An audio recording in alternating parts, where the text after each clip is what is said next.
Okay, wonderful. Well, welcome everyone to the third of Silicon Society's Fireside Chats. As most people here know, Silicon Society was created to build and upskill for a new era in technology. We have our agency, where we build cutting-edge products and data solutions for clients, and our society, where we help technologists level up in their career. So Fireside Chats are meant to be a place where anyone can come learn from innovators and outside-the-box thinkers in tech. And to that effect, we are thrilled to have Aly Slater with us today. Aly is the head of go-to-market US at FutureFit AI. Aly has a background in chief of staff roles and working in product management. And I'm really excited to have her here today to talk about the incredibly innovative work that she's doing in the workforce development space and how it creates opportunity to use AI for good, and just to share more about her career journey in general. So welcome, Aly. Before we jump into questions, of course, just an overview of how we're going to structure today's event. For the first 20-ish minutes, we have some pre-written fireside chat questions. But for the second half, we will use that Slido link that I dropped in the chat. So please feel free to put in any questions for Aly, and I'll drop that a few more times as well. But to kick us off, Aly, I would love to hear a bit about you, your career and your work, and just kick us off with an intro. Yep, sure. Thank you so much for just making sure that I'm not on mute there. Thank you for having me, and lovely to meet you all this far. I'm really excited to be able to join and share a little bit about my work and hopefully talk a little bit about the opportunities for AI, particularly in the future of work and workforce development. To give a little bit about my background, as Rachel said, I'm the head of go-to-market at FutureFit AI. We are a workforce development technology company that's trying to help build better pathways for individuals to their next opportunity. So I'll explain a little bit more what that kind of work entails. But I've had my history thus far, my career has been in the workforce and talent development space, always with also a focus on how technology can kind of enable that development. And as Rachel mentioned, I spent some time in product management, in marketing, in recruitment, and admissions for talent development programs, and now have the opportunity to figure out how can other organizations help to implement solutions like ours or leverage technology in delivering their own programs. So I've gone from more of the delivery partner mode to actually how the vendor, how can we help to leverage technology in the delivery of those services. Also, just a little about me that we were talking about when I came in from the Bay Area. And grew up on the West Coast, but have since traveled and lived outside of the US for a number of years. So I'll be able to tap into my experience, for example, working in Africa for 4 years in the talent development space as well. And we can get into that. But thank you for having me and excited to chat more. Awesome. Yeah, we're thrilled to have you. So tell me, how did you get interested in the workforce development space? How did that area start to interest you? Yeah, it's a good question. I'd say workforce development is also quite niche actually in terms of the language. I don't know that all of us have heard of like what is workforce development. I'd say that the start for me was in more of the talent development, people development space, and then it kind of narrowed into workforce development. I have always been had a passion for helping other people better understand what they're passionate about, what their interests and experiences are, and how that might help them make their next step in their career and their learning journey. So I've been passionate about helping people on that journey and discover what that next best step for them is. And so that started in, again, working more in the higher education and boot camp and talent development space. And then it started to be more of a question of, well, we have no lack of quality training programs. And no really lack of quality jobs or opportunities, and also no lack of quality individuals with also some of the skills to be able to connect those opportunities. It's about a lack of navigation, and also helping people understand based on where the world of work is going. So what the future of work looks like, what are the skills and experiences that I might need to attain to take advantage of them. And so seeing that kind of those gaps that started to emerge in terms of navigation and helping people understand how to navigate the future of work, that's when I started to go into workforce development, which is really about how are we helping to equip our workforce, our labor force, with the skills they need to be able to take advantage of those opportunities in the future, and therefore also contributing towards kind of economic resilience and prosperity for all. So that's where I started to kind of narrow in, but it really just started with how can I help people find their passions and then pursue those with purpose, and then narrowing in from talent development to workforce development. I love that because you can get such a good macro view of sort of how things are shifting, even just by working individually on kind of that more micro level. So it sounds like you've had all those experiences so far in your career. That's awesome. So I'd love to hear a bit again, like thinking through that historical perspective. How Mhm. have workforce development programs been structured historically? And why does it not necessarily work in a tech forward world that we're in right now? Yeah, it's a good question, and maybe because just for those that are in the room right now, just sharing a little bit about kind of what workforce development programs, the ecosystems in which they exist. Like, so what is I mentioned a little bit about what workforce development is, but like who does the business of workforce development? Like, what does it actually look like? So in every this will be a bit of a primer, but there's a lot more nuance that I won't capture. But in every country in the world, you have often public organizations whose mandate it is to help individuals connect individuals to opportunity and aligned with industry needs. And so aligned where there's the greatest demand from certain sectors or employers. For example, maybe you can think about healthcare and there being a lot of need in that industry. And so how can you connect individuals to those opportunities? But it's also about providing like job search assistance. There are many individuals who are looking for jobs. They will go to it. There are job centers that are available to them, and they can ask somebody, hey, can you please help me better understand based on my experiences, based on my needs, what are some of the opportunities that you can help point me towards in our community? So whether that is a training program, or whether that is even some kind of wraparound support, like maybe somebody needs food services and they need some supports. So workforce development organizations and agencies exist to help provide individuals with all of the services and supports that they might need on their path to their next job. And so that's maybe and often that is a publicly funded kind of activity, or they're public organizations. So in every state in the US, for example, there are public agencies that are doing that work. And so workforce development programs then, or initiatives, are usually targeted initiatives that they're running to try and enhance that process, enhance their ability to connect individuals to opportunity, further align some of their work with the emerging industry needs, which is becoming more and more challenging to do with shifts in like macroeconomic shifts that we're seeing. There are new industries that we're seeing emerging with greater importance. For example, semiconductor industry, right? And so, how can workforce agencies stay abreast to those kind of macroeconomic shifts? And also, with how many programs there are that individuals could take advantage of, with all of the different skill sets they might have, how can also workforce organizations make more personalized recommendations to the individual that really take into account all of their background and even some of the barriers that they face today? So when you ask the question, what are some of the challenges maybe that they're facing? And so I would reframe the question of not like why does it not work in tech forward world, but what are some of the ways in which technology can help to address some of the challenges that workforce systems are currently facing? A lot of it has to do with we can help to personalize that experience for the job seeker based on their background. We can help to further align some of the recommendations that job centers and frontline workforce professionals are able to provide to individuals based on what we know about the market and based on us having data, labor market information, and labor market data that they can use to inform their recommendations to individuals. We're also able to help create systems that scale with technology. So a lot of the work done in the past or to date has been quite manual.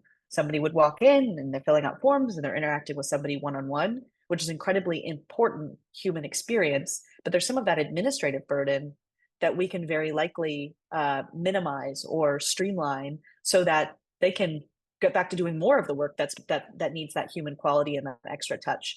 So those are a few of the different challenges that we see that workforce systems are facing today. Maybe the last one that I'll just say is that sometimes you have different partners and organizations that work in silos. And we see that in every kind of industry, in every space kind of in the world. And so how can technology serve in some ways as a connective tissue that different organizations, whether you are a workforce organization, whether you're one of the partnering educators, even if you're like an educational institution, if you're an employer or any other kind of provider, how can you all tap into the same system where you're addressing that individual kind of collectively and in a virtual kind of common front door really to all of those services in one place. So that's a lot to share up front, but maybe that's just a bit of a history, and then also how technology can help to address some of the challenges that these systems and organizations are facing in workforce. Totally. And I love that reframe from like the challenges to like really the opportunity of what we can build now. So, kind of on that exact line of thought, how and when did AI enter the workforce development conversation, and what does that look like?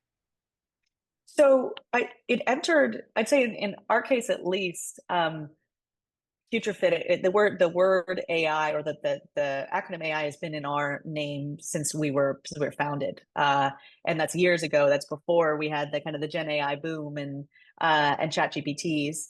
And I think that we started to, as 5 to 7 years ago, think about how can artificial intelligence and advanced technology help to, particularly, I think it was thinking about, I think the origin story really of FutureFit AI is about how can we help individuals navigate this increasingly complex web of opportunity, and AI being one way where we can make these kind of personalized recommendations that improve over time for the individual, that using, given the data sets that we have available on career transitions globally, how can we already have a little bit use and train algorithms to say, based on some of what we've seen in the past, successful transitions that people have made, how can we then make similar recommendations to an individual that is not only based on that historical data, but also on their unique kind of circumstances? And so I use us as an example just because as early as 5 to 7 years ago, I would say organizations are thinking about how can we leverage artificial intelligence to increasingly offer more personalized support and services for individuals. I would say we're one of probably the first among the first that think about this specifically for workforce development technology. You have HR technology, you have like education technology, and you have this unique space in between that is workforce that has to do with transitions. There haven't been as many organizations who are squarely thinking about AI for the workforce development use case. And so that's one that we that's something that we've been thinking about for quite some time. Today, there's a lot more emerging as to how we different angles that and roles that AI can take, but that's a little bit more of the how and when it entered into workforce development, what the opportunity areas were even then, and of course now they've multiplied astronomically. Totally.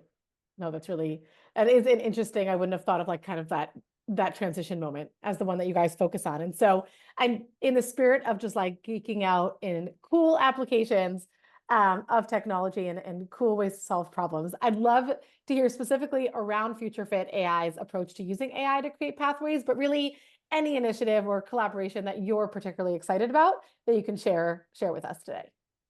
Sure. So I'll give a little brief on some of the ways, and then I'll talk about, because I think it's sometimes fun and helpful when you have a real life example to go off of. So with our flagship product, it's called Pathways Platform, because it really all is about those pathways, AI powered pathways. We are leveraging AI to basically infer and parse an individual's experience, their work and education experience, as well as the different interests that they may have, in order to then recommend to them career pathways that they may be able to access or unlock. So let's say, for example, you have a history of being a cashier, and you've worked your entire life or your professional life as a cashier at, for example, Walmart. How might we be able to, based on what we understand, but the skills that you would have developed in that career, recommend to you adjacent kind of career areas that you might not have thought of previously? So, for example, as a cashier, you develop incredible like relational skills. And that might be something that lends itself to something like a customer service representative, but it might not be something that you would immediately would be made available to you, or you would in conversation with others, or that it would come out. And so we're able to make these recommendations that have these variants of careers that are a little bit more nuanced and show people the world of possibility that exists to them based on the skills and experiences they have, right? Also based on the number of years of experience they have, the type of education, and not just tertiary education, but credentials that they may have, because we see that being increasingly important as well. Short-term credentials, stackable credentials that are also just their evidence of an individual's ability and proficiency for a job, rather than just pedigree. So that's some of how how right now we would leverage AI most immediately in our product, is to make those personalized recommendations that then it's not just about the careers, but it's about recommending them learning opportunities that then could, let's say that based on you wanting to become a customer service representative, there's still some, we're able to tell you what skills gaps do you have that you would still need to fill. And based on those skills gaps, what are the learning programs or the training programs that we also, through our recommendations, our algorithms would recommend to you, the training programs that can help to bridge those skill gaps. And then once you have completed those programs and now you've bridged those skill gaps, what are then the actual jobs that exist that we can recommend to you? So we have a number of recommendation systems, essentially, that are based on that initial input of the individual skills and experience that they can edit and will be edited over time. What are the different series of opportunities that we can then recommend to you? Importantly, all in one place. So it's all in that one platform.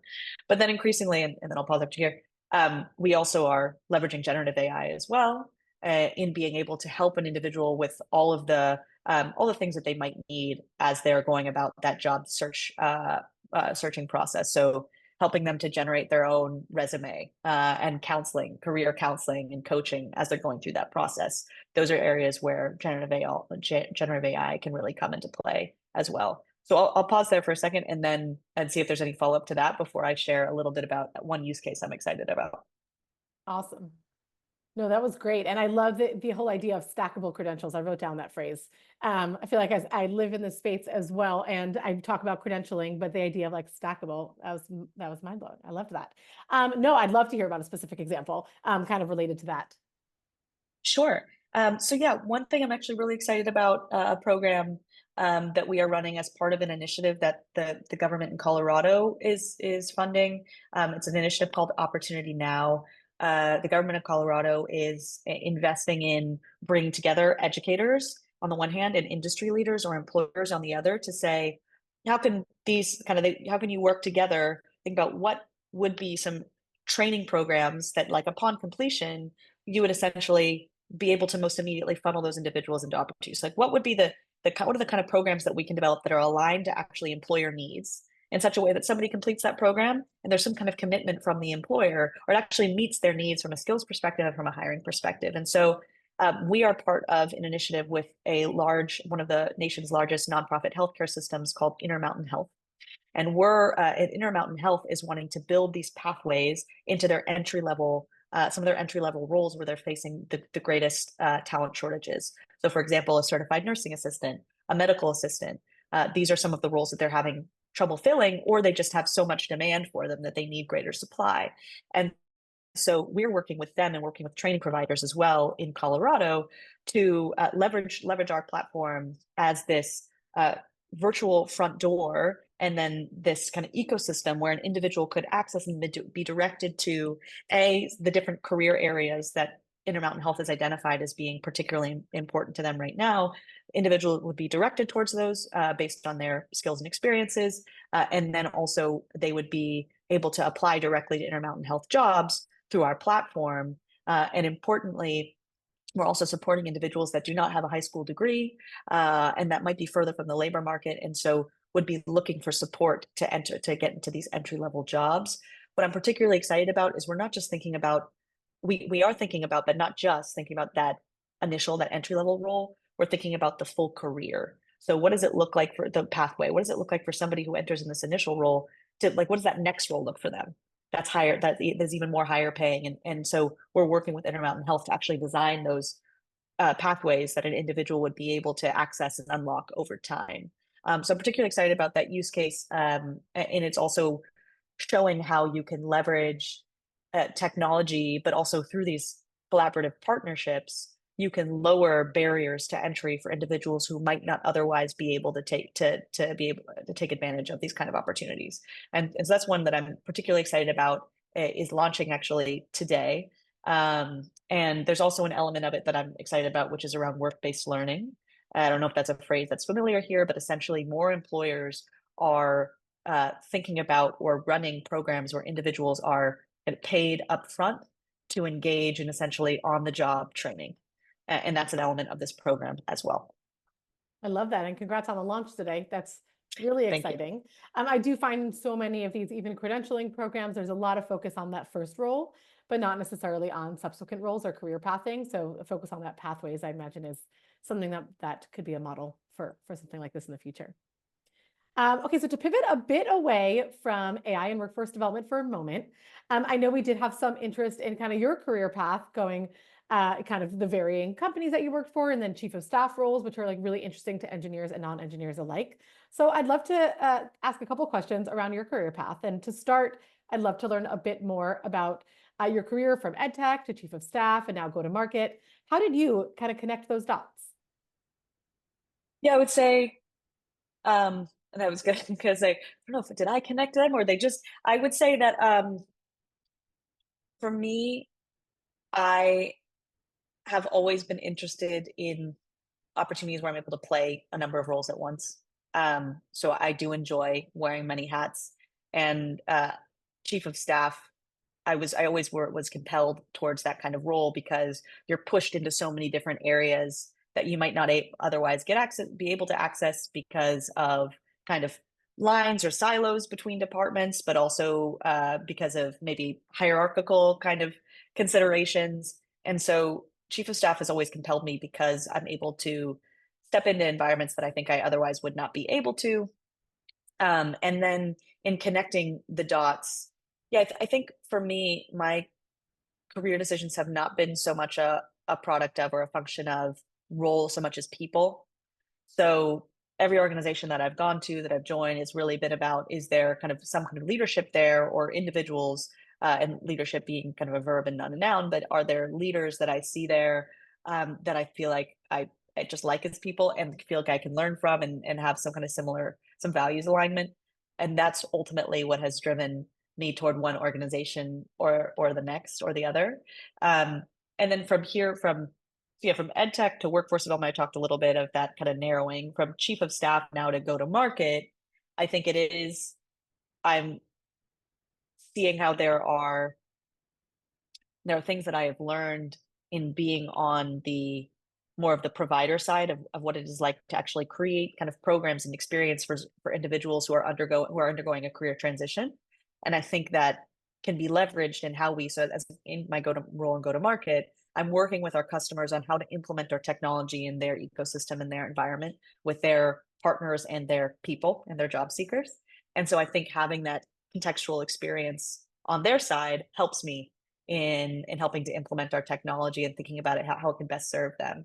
And so that's how that transition has kind of more fluidly happened. And I'd say in chief of staff that those roles are kind of open up to you because you're typically have experience in the role before you're asked to take it on, or you are in your role of chief of staff. I was doing some of this work prior. And so then you're asked to kind of formalize it in a way, through the change in title. But that's not a very coherent answer. But it's been a little bit of, it hasn't been an entirely like, I see this role, I want to go there. It's more so a function of people, and then also of some of the skill sets I've developed over time that I think have helped me be able to open up doors into these newer avenues. Yeah, I love that. I mean, looking backwards on your career, even the first half of your career is always easier than looking forward. You don't know where it's going to go.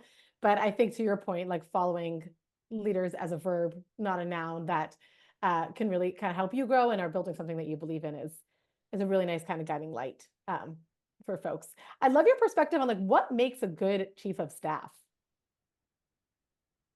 That's a good question.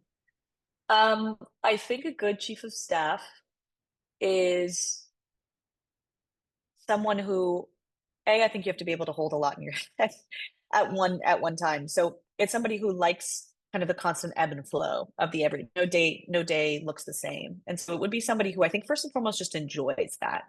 Because otherwise it would be it's hard to be, I think, good at this job if there's not some degree of enjoyment of that kind of that everyday change. So that's maybe one. The other thing I think is relationship building would be the second. In a chief of staff role or capacity, depends on the organization that you're in. It can look very different, but very often you're asked to interface across all departments, internal and external stakeholders, and a lot of times you're brought in to potentially make changes or to run particular programs. You're stepping in and stepping out, and your ability to build trust with individuals who are already there is really important, and to do so in a way that you're also, so people like to work with people they know, like, and trust. And so if you're able to kind of establish those kind of relationships, I think is really important. And then maybe the third is just being able to, and this is still a muscle that I'm building, prioritize. because there are so many things you could be doing every day, and you usually have a task list, miles long, as do we are to some extent. But you have to, or do we all to some extent, you have to be able to say, this is the thing that really matters. Um, and then push the other things to the side and know that they will get done, or maybe they won't end up getting done. And actually, that was never a priority in the first place. So maybe it's those first things, like you got to enjoy the change and the ebb and flow. It's about people like building the know, like, and trust. And then the third would be ability to prioritize. Awesome. Cool. Okay, I have one last question here before I open it up to the Slido. So I did redrop the link for folks who just joined to be able to submit any questions. But we have both engineers and non-engineers in this room, although I think everyone is kind of tech adjacent. What advice would you have for engineers who are interested in startup leadership roles, like chief of staff or something like that? I think, yeah, especially, I think it would be um, being able to showcase or speak to your, like, and I think that maybe I'll come back to that concept of leadership. In your role as an engineer or in your technical role, what are the ways that you lead others, both like down, out, and up? And I think that that's what ultimately will resonate. And like, how have you taken advantage of opportunities that have existed outside of your particular area of focus? Or if you have an assignment, or you have like had an area of focus, how are you branching out beyond that organically, intentionally? I think that being able to showcase that to somebody who's looking for somebody who's dynamic, because chief of staff, that somebody is looking for somebody who can do many different types of things, is dynamic, is able to lead others effectively, because you're often leading not only others within the organization, but even your leadership teams. Like, how have you been able to, in your technical capacity, lead your team? And being able to kind of give these specific examples of that, I think, is going to be powerful. And then just show, even with your technical focus, or within your technical focus, what are all the different avenues that you've explored, the things that you've learned, the intentional choices you've made to expand your kind of skill set. I think just because that shows a mindset that you have of being curious, being open, being proactive, that I think managers or those who are hiring, looking for chiefs of staff, they look for in that kind of an individual. So that would be maybe a couple early recommendations, but I'm also happy if there's other questions on the call to expound on that. Awesome. Thank you. And to your point, it's doing, it sounds like doing a lot of that work before you're in a chief of staff role. So you have examples of why you would be good. It is a high stakes role for a company, I imagine. Something like that. Awesome. Okay, so there's a couple of questions here in the Slido. So I'm going to move over to the audience Q&A. Please feel free to drop in additional questions or upvote any questions if any of them are particularly interesting to you. So one question that we have here is, as a team lead, how would I use AI to plan for my team in 3, 6, 9 months from now? So I guess this is specifically internal at a company. And maybe, I know you shared this kind of question, I heard some of it earlier. Do you think it's from a headcount perspective? I don't know if we have the individual, but is it planning for the team in terms of like what team you would need forecasting, or in more of like goal setting and how to like organize your team over that period? I would guess that it's more around like the what's called like career development planning for For the your team that you team? have. Mm-hmm. Yeah, and I think one of the things that I do often is, well, and I don't know what kind of systems everyone uses, but leveraging, for particularly for like note taking, I have calls with my team on a weekly basis about kind of their progress, and then on a monthly basis about some of the goals they have from more of a like career growth perspective, and having one repository for those conversations that then I can also intelligently search through and see what are some of the three themes, what are some of the trends, and then based on that, which can be done, Notion AI or even through ChatGPT, almost as like a journal, and then being able to say and use Gen AI or so ChatGPT or Notion AI as your kind of career professional coach. And that way you could say, hey, what kind of recommendations would you make to, based on where we know this individual wants to go or what they want from their career or what goals we also have for them within the organization, what would be some of the areas that you would focus on 30, 60, 90? So I think some of where I really find benefit, because I actually do this actively with my team, I find benefit in just having that sounding board to get the often there'll be things that maybe suggestions that I don't agree with, but at least it got the wheels turning. And then it could actually, even if you have more explicit uh, prompts, or you have more explicit ways in which you actually would like that individual to show up over 30, 60, 90, then the conversation more so becomes, here are some of the plans that I have for my individual team members and the thoughts. Can you help me turn this into a plan for them, a growth plan for them? And so there's a number of ways, depending on the maturity and evolution of your, like the plans that you have for that individual. You can either help at the very early stages and just to say, what should I think about, over to actually, I have thoughts, I have ideas. How can you help me actually put this into a formal plan? Could you even format it for me? And then it becomes something that you can share directly with the individual. So that is some of what I would recommend.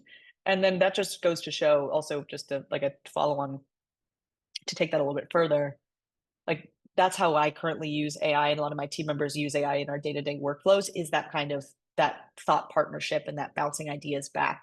That is how I encourage all of my team members to be using this kind of tooling in their day, even when it's preparing customer proposals or discovery questions. It is about going to having this source where you can say, what do you think? Here's what I'm thinking. What do you think? How would you approach this? And it often just helps get those wheels turning, depending, even if you have from no clue to very much a clue, it can help at any stage in that journey. I love that. I just went to a talk the other night about, I think the product's called Brain Story, which is now a GitHub product that's like literally a brainstorming product, which is just a wraparound of ChatGPT or one of those, but exactly for that purpose, which I love. Okay, so the one more question here. Since you work with some, you mentioned government clients, is there resistance to adopt AI for government clients? And how would you recommend an engineer talk to more risk-averse clients about this? Yeah, there is some hesitation and there's some real risks. So we don't want to shy away from the real risks associated with AI. We want to kind of encourage that discourse. I think some of the things that we see, there's a question of bias that does come up, and that's meaningful. Of how are we leveraging algorithms or building them in such a way that they would not further disadvantage individuals who are systemically disadvantaged. Um, and so some of the immediate ways that we mitigate that is by not leveraging personal information that would, or demographic information that would start to potentially perpetuate some of those biases in recommendations. I think one of the other things that we see is in actual kind of impact and value add.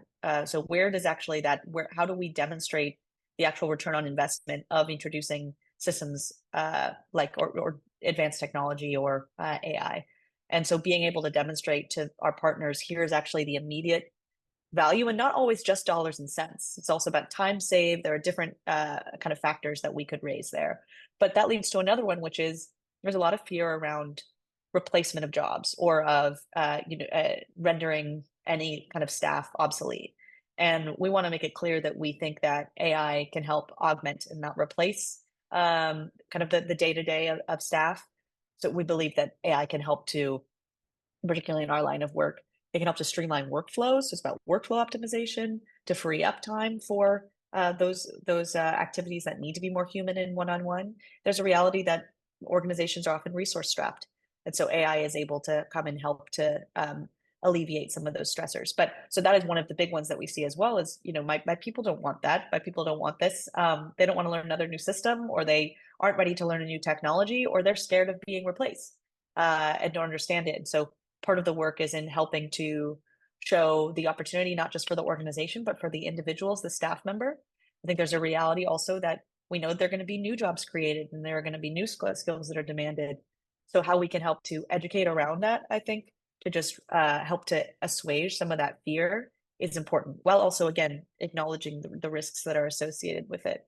And I think the other thing is just, yeah, the newness of it all, and of where might this go, and can we kind of trust in it. And I think, again, that's where transparency around how you are leveraging AI, how you're not leveraging AI, particularly from a data privacy and security perspective, as I shared earlier, just being upfront and open about that with your clients as much as possible. There's also some behind the curtain that needs to be kept behind the curtain, but being able to share at least clearly what data is used, how it's used, and importantly how it's not used, I think can help to assuage some of those concerns. So maybe that's a starting point. I love that. I feel like it's, validating those fears, but then also doing some education around it. I think you cover that really, really well in this space. Those are all the questions that we had submitted. And so, Aly, how can folks follow you, follow your work? What's anything that you'd want folks to know about? Yeah, so for FutureFit AI, which this might be kind of blurry up on the corner here, but we're at FutureFit.ai. So if you want to come follow our work, you can learn a little bit more about what we do in the different kind of organizations and ecosystems that we support there on our website. You can also find us on LinkedIn at FutureFit AI. Me personally, you can find me under Aly Slater, and I'll actually put in my LinkedIn in the chat if I can find my browser. So I'll put in my LinkedIn. I'll also drop my email address if you'd like to reach out to me as well. I'm happy to talk all things talent development, workforce development, AI, and also just career. So I'm early in it, but happy to talk about any of those the learnings that I've had along the way. Awesome. Well, Aly, thank you so much for your time and for joining us. This is an enlightening fireside chat, and we loved having you. And everyone who attended live, thank you for coming. Anyone watching the recording, we appreciate you. And everyone have a great rest of your day. Thank you, Aly. Thank you. Thank you, Wendy. Thank you, Robert and Dominic. And then Bye. thanks, Rachel, of course. Bye.